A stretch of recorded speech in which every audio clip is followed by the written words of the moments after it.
By the way, a sure sign that I'm getting old, Mona. Next week I have cataract surgery. You do. You know what someone told me one time? That we should all be lucky enough to reach the age that we need that, because it's just a fact of our lives as we get older, and that you're old enough and you are going to be able to do that means that you're living a long life. Well, when Dr. Ritchie first brought it up to me, I said, wow, I'm too young for that, aren't I? And he laughed and said, I do cataract surgeries in guys younger than you all the time. Yeah, yeah, no big deal, So next Tuesday, I go under the knife. so to speak. Well, they do make an incision in your eyeball. Is that how it works? Yeah, it's Okay. Just one? a little tiny incision right on there. Then One? they suck out the cataract. One eye or both eyes? Little vacuum cleaner goes in there, just a mini vacuum cleaner, and they suck out the cataract. It's very interesting. Do you have just one eye being Well, done? that's interesting too. My right eye Yeah. is where the cataract is. Left eye, virtually nothing in terms Wow. of cataract. Wow. Okay. So Well, I hope that goes well. what that means, I don't know. No. All right. I'm sure it's not going to slow you down. No, just No. basically one day. One day. One day. That's it. Then we're back to our normal. Well, we'll be wearing shades and taking eye drops for months. But Sure. Yes, it's more common procedure than one would think. now, see, I had LASIK 10 years ago Oh, you did? on the same eye. Huh. And I noticed last fall I wasn't seeing as well. So I went in to see the doc. They found very dry eye, which is normal for a guy my age too, I guess. Okay. But they tell me. All right. And then we Did this whole thing and ended up with this. So we're doing the cataract surgery next week. I hope it goes well. I'm sure it will. Dr. Ritchie is very professional. Yeah, does a super job. He did my mom, so I'm sure he'll handle me with equal care. I'm sure. Anyway, we're here to talk about the Durable Senior Campaign. I only brought that up because, you know, it means I'm growing older. And when you were talking about the future building, Yes. I was thinking to myself, you know, today's 40-year-olds Yes. are going to obviously have an interest in this capital campaign. Well, what am I saying? The 30-year-olds, the 20-year-olds, everybody should be interested because we all want to get older. Absolutely. And we really do have those sorts of people in mind as we're building it. You know, it's senior centers. Well, we're doing different things. We already are doing different things, and so 10 years from now or 20 years from now, there's going to be even more variety of things. So we're doing our best to design the building to be useful for tomorrow's seniors as well. As the generations go, it appears to me, correct me if I'm wrong, that today's seniors are more active than yesteryear's seniors. And definitely a priority for the space. You know, I pointed out that we are going to be launching a survey, an interest survey, and it'll come out in our newsletter next week, and it'll be available throughout the community. And what we did this survey already one time in 2009. And so it's kind of a review of that, an update of that survey. But when we did it in 2009, and I fully anticipate the results in this one area to be the same, physical activity is always a priority for people when they get older. They we're being told by our doctors to stay active, continually stay absolutely, active. Absolutely. Whether it's physically active, mentally active, socially active, those things are important to our longevity and our health, our physical health and our mental. So priority, definitely. In fact, one of the spaces in this new facility will be a fitness area, because we don't have that now.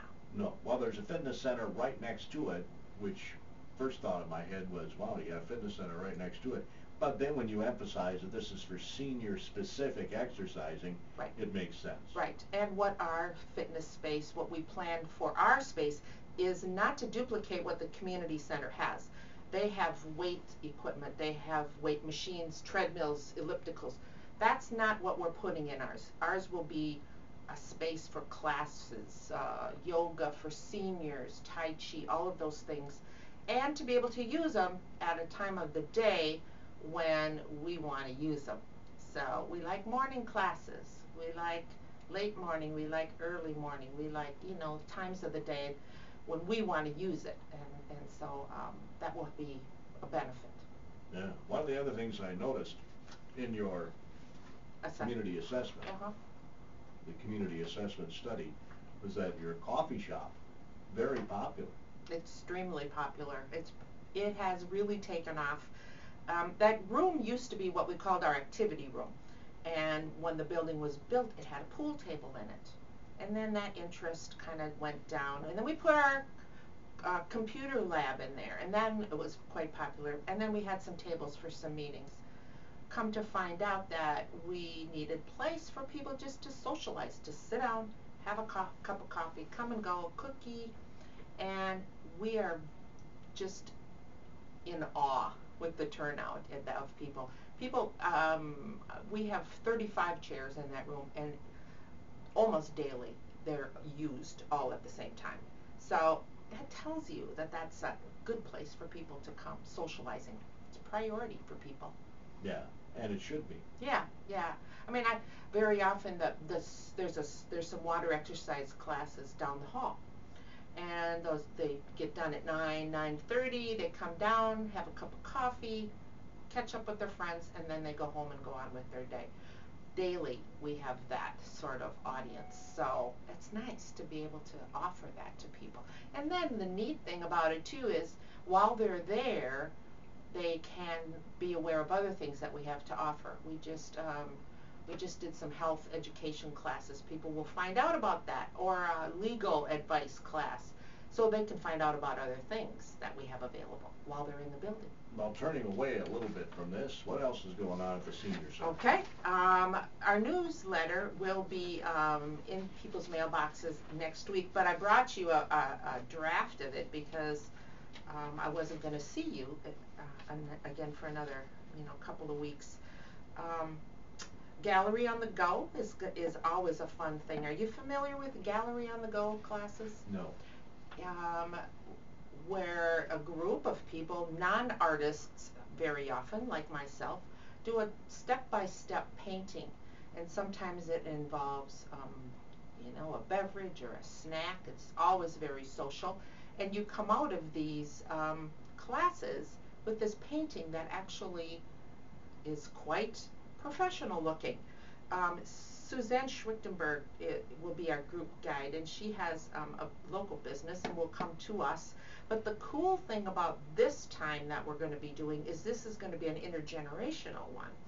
We've done them with our members or people in the older age group, but this is going to be a senior child one, and that's going to be coming in July. So super excited about that intergenerational activity.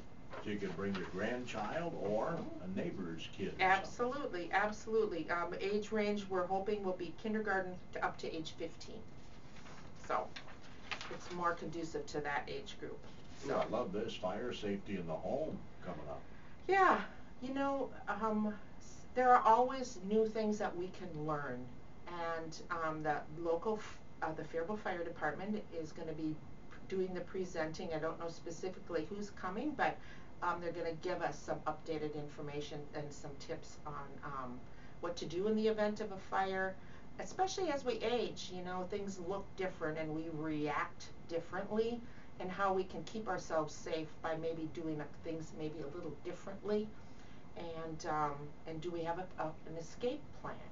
That you think about kids very often, but as an older person, it may have to be a little different.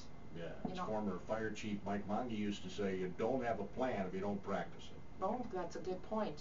We're slower, we don't hear as well. Correct. So, if your smoke detector is going off, is that something you can still hear as well as you did last year? So, those are some things that I'm sure will be talked about. I'm sure you'll give us a recommendation about how often we should change those detectors too. That's true. I know they just try to pound that into us, don't they? But we don't always remember from one time to the next. No. What else is happening at the Faribault Area Senior Center? We are going to be launching a new partnership with the Cannondale Elder Collegium late this summer, And there's a little introduction in our newsletter about that. For many people are familiar with the Cannondale Valley Elder Collegium, and most of the time the classes are based out of Northfield. They have Northfield instructors. Yeah? Yeah, from St. Olaf, Carlton, yeah. Yep. Right, that makes sense. I qualify for this, 50 and over, it says. Absolutely. Absolutely. You're one of the lucky ones. We, so we are going to be, they're expanding the Collegium classes into Faribault. They said the Cannon Valley just is not Northfield. The Cannon Valley also extends down to Faribault, and they would like to expand these classes. So we are going to be working now with the Cannon Valley Elder Collegium. We're a partner. We're not running the classes, but we're a partner in helping them find locations, find instructors, help them design the program that we think would be successful. Oh, okay. So we don't know what classes they're going to be yet. They have been decided, but I don't have enough details to be able to talk about it yet. Late summer though, so it's pretty cool. Do you think they'll go on a trip or something? I know that one of them is going to be, the one in fall will be on the local mills. So Jeff Jarvis is going to be instructing that. It's a 4-session class, and it'll be on the mills in the Cannon Valley. So he is a little history then. Yep. There's going to be another one in the winter on literature. Retired Pastor Dick Jorgensen, and then in the spring there will be a religion one on Islam by a person that will be doing now, that one I'd be interested in. I know, 4 weeks. It'll be a 4-week thing. So I don't know the dates of those off the top of my head, but those are the topics that are coming up. No, because it'd be nice to understand more about that religion. Absolutely. We have a lot of maybe misconceptions. So. Yeah, and you don't get rid of those unless you find out for yourself what it really is all about. Absolutely. Yep. You always have some neat classes, though. I liked your Connected for Learning series. Thank you. Connected for Learning series are the video conference classes that we do. We will have a live person, and this one coming up in August will be a first-hand account of a young girl whose family took refuge during World War II in an attic. It's called the Belgian Anne Frank. So we're familiar with the Anne Frank story. Well, this is a similar story by a lady called B.B. Forehand, and she will be giving us the program. So very exciting. We also have a program in the fall with David Jones. He is one of our favorite presenters, and that'll be in our building. The tours, the summer tour series, are always super fun. They just did one, they've done a couple this summer already. Sage Glass hosted us for a tour. But we have one at the Rice County Historical Museum, a rescheduled one from the Academy for the Blind, and then the Village Family Theater. Steve McDonough, restored a lot of that Village Theater, and we get to have a behind-the-scenes tour of the theater, and hopefully some time for sharing, because the seniors have some fond memories of time, and Steve is looking for people to share some of those stories. So we also have that one coming in August. Originally an armory in 1896. Then it was a funeral parlor. Yep. Wow. A theater, a bar, and a church. It's been just about everything. Yeah. Have you been inside of it since it's been? Oh yeah, very nice. I know. I just am so impressed. So we're really looking forward to that one. The Village Family Theater tour. I was just mentioning the other day, I've been to Tanzania a couple times, and Europe a couple times, and Middle East. Never been to Mount Rushmore. You know what? I haven't either. And it's right next door to me. I know. I have a son now that lives in South Dakota, so I'm hoping that maybe that will be enough to get me to go see it. So I would think so. I know. Isn't that something, in our own backyard? Yeah, basically. So, Senior dining programs always got terrific food, don't they? They do, and they're rolling out a salad, a special salad day on Friday, so it'll be an alternative menu item for people in the summer on Fridays. And then if you look just to the right of that, the Rice County Fair, Outstanding Senior Volunteer, they're doing nominations right now for the Outstanding Senior Citizen Program. And the Senior Spotlight Day will be Thursday, July 23rd, and they're accepting nominations right now. So we have forms at the Senior Center, and the Rice County Fair website also has nomination forms. So if you know someone who is worthy to be nominated, I know every year you always say you always have someone in the back of your mind. I know it, and I never get that done. You know what? And they have really streamlined that nomination form. It's one page. It is. It is. Got to get that done. You really, yeah. This would be a good year to do it. So. Just to clarify. Yes. It's no longer a Faribault Area Senior Center thing, right? Right. Right. We help. We do what we can to help them, but we do not host that event. And the reason is, it was starting to look like a Faribault Area Senior Center, and it's the county fair. Absolutely. Yeah, I can understand. We did not want people to think it was just from our membership or even just from Faribault. It's countywide, and so we try to help, and I try to promote it best I can. And I'm glad you brought that up, Mona, because we generally only have nominations from Northfield and Faribault. There's got to be some great senior volunteers in Lonsdale or near Strand. Yeah. Absolutely. Dundas. At Morristown. Yeah. Yeah, absolutely. It just takes some education on that this is going on, and I know that the committee, the Fair Board, is doing their best to try to get the word out, you know, by promoting it in those towns. But they don't have people like you, you know, trying to help get the word out, and that's what it takes. So I hope that they always will get several nominations, because there's so many people out there worthy of it. Yeah, problem is they don't get several, usually just get a couple. Yeah. Senior Spotlight Day, by the way, is on Thursday, July 23rd. Correct. Thursday, July 23rd is the Senior Spotlight Day. Well, you got quite a program. They I should say they have quite a program. They do. I like to talk about it and let people know so that people go out there. But they'll have a meal that they offer in one of their rooms. They call it the Straight River Room, and then the program on the Selner stage, and then at 2 o'clock they're doing a special presentation. Doug Ulman, and actually I have a little experience with him. He did a program for us last year during the Heritage Days, and he often talks about he's written books, barns in our area, or this time he's going to be talking about rural schoolhouses.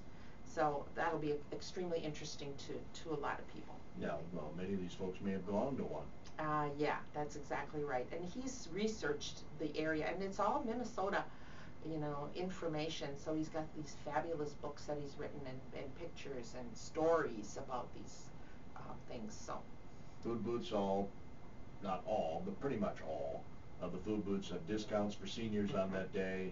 Yep.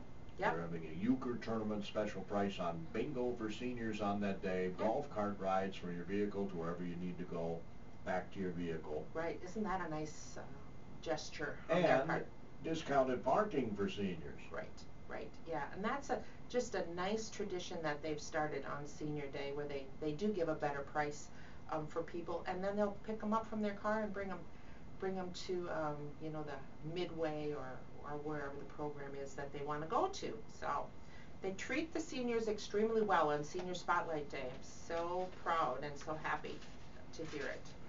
So again, if you want a terrific meal, it's nutritionally sound, has to be. Yes. It's prepared, the menus are prepared by registered dietitians, and so it's all balanced, and especially for people in that age group. Herb Selner is going to be the talent on July 1st. You'll enjoy Herb. Great guy. Yes, he's a great guy. He comes twice a month.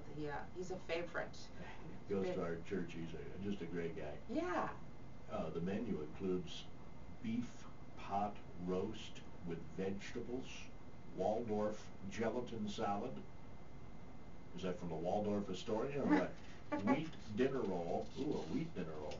And fresh fruit. Just to give you an idea of what they have. Thursday, for example, baked cod. They do have an alternative on Thursday of Swedish meatballs, if you're not a fish person. Mashed potatoes and gravy, broccoli, mixed fruit cup, and a sugar cookie. They will be closed on the 4th of July. Correct, correct, on the 3rd actually, because of. Oh, I'm sorry, you're right, it is the 3rd. Yep, the holiday will be on the 3rd, so we are closed on that day, so. Yeah, as you can see, you know, the menu is varied, it's all proportioned and balanced and has the appropriate sodium content for people, you know, which is something that very often people have to watch as they get older, so, and the price is reasonable. 60 and older, the cost is $3.50, which is a suggested donation price. If that is not in their budget, you will not be turned away for not being able to pay. So has a determination been made, turning back to the community assessment Yes. study? Has a determination been made when you start actually asking for dollars? The pre-campaign phase is about a 3-month process. So we have been meeting every other week. The committees have been meeting every other week, and it looks like we should be launching the actual ask in the fall. So okay. late summer and the fall. And there'll be special events. We're hosting some education or informational sessions. So lots of opportunities for people to get information so they can make a decision if they would like to give. And the initial goal was between 2.3 and 2.6, roughly 2.5 million. Right. That's been revamped. It has, and that's why we did the assessment. Is we found out that the community they were not in favor of they thought that was too high. Sure. So now we've revised the goal down to 1.9, and it'll be a wonderful, you know, even at that price, which is lower than what we thought we needed, at that price we're going to get everything that we need. So I'm looking forward to people finding out more about the plans and what's going to be inside of it. So I'm sure you'll have a model made. There will be else. all of those things. Yeah. Fantastic. Looking forward to seeing all that. Thank we're you. out of time, Mona. Anything? We got 10 seconds? No, okay. Thank you for having me. I appreciate the opportunity, as always. We love having you stop by and inform us about what's happening because, well, I'm a senior now. You're one of the lucky ones. Yes, that concludes today's edition of AM Minnesota on KDHL AM Faribault, Minnesota.